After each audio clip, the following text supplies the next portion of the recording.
ये जनता का कौल हो ही नहीं सकता। महाराष्ट्र की जनता का मन हमें मालूम है।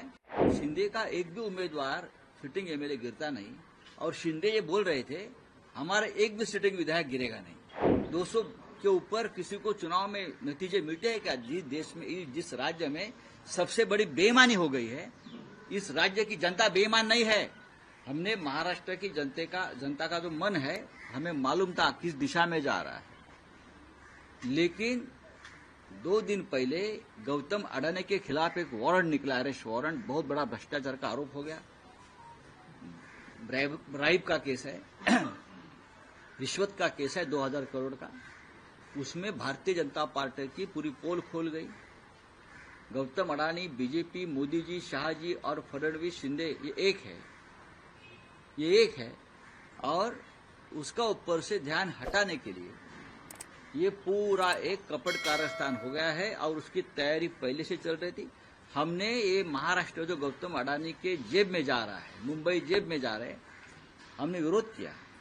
ये अडानी राष्ट्र नहीं होने देंगे। तो इसके लिए इस प्रकार के नतीजे महाराष्ट्र के ऊपर लाद गए हैं। ये जनता का कौल हो ही नहीं सकता। महाराष्ट्र की जनता का मन हमें मालूम है, ये हो ही नहीं सकता है। राउत साहब, दिख रहा है कि लाडली बहन जो सरकार, अरे लाडली भाई, यहाँ लाडले भाई है, लाडले नाना जी है, लाडले दादाजी है, सब कुछ लाडले है ना यहाँ। हमको मालूम है क्या है ये। ये निर्णय जो आया है, ये नतीजा आया है, ये जनता का निर्णय नहीं है, मैं इतना ही कहूंगा। नहीं राउत साहब, लेकिन लोकसभा चुनाव के वक्त आपने जो जनता ने कॉल दिया उसको उस वक्त भी हमने कहा था मोदी जी हार गए हैं, लेकिन चाहे महाराष्ट्र हो चाहे और स्टेट में गड़बड़ की है। महाराष्ट्र के नतीजे भी उससे ज्यादा आने वाले थे अच्छे। हमारी 4 या 5 सीटें लोगों ने चोरी की है, मैं आपको बता रहा हूं। नहीं, पर राउत साहब, अब दिख रहा है कि महाराष्ट्र के विधानसभा में विपक्ष के लिए भी कुछ, मतलब विपक्ष यही लोकसभा के 2 चुनाव में 2014, 2019 में मोदी और शाह ने यही किया था कि विपक्ष का नेता कांग्रेस को नहीं मिलना चाहिए। इस बार भी वही स्ट्रेटेजी महाराष्ट्र में की है कि विधानसभा में कोई विपक्ष का नेता नहीं रहेगा। ये हमेशा बीजेपी की स्ट्रेटेजी रहेगी। लेकिन आप गड़बड़ तो है, क्या है, मतलब अभी ईवीएम में गड़बड़ है या अरे भाई ठहरो, फंडिंग हुआ है, पूरे नतीजे आने तो हम बाद में बात करेंगे ना, क्यों नहीं करेंगे। पैसा तो ऐसा है कि हर चुनाव क्षेत्र में नोटों की मशीन लगाई थी।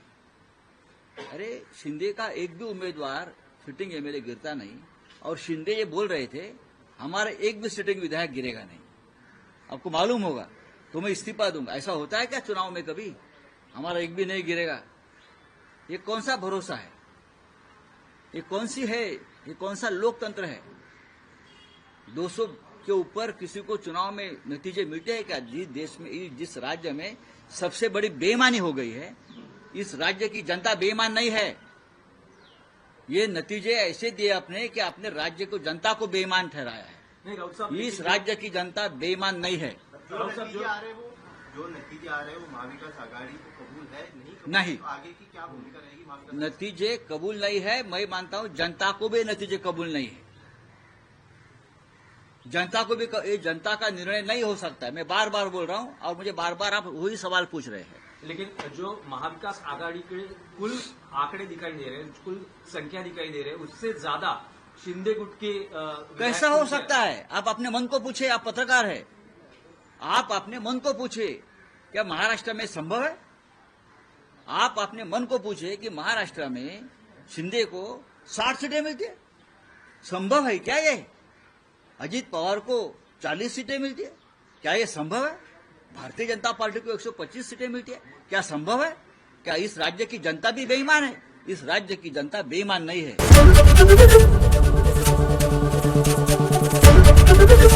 एबीपी गंगा, खबर आपकी, जुबान आपकी।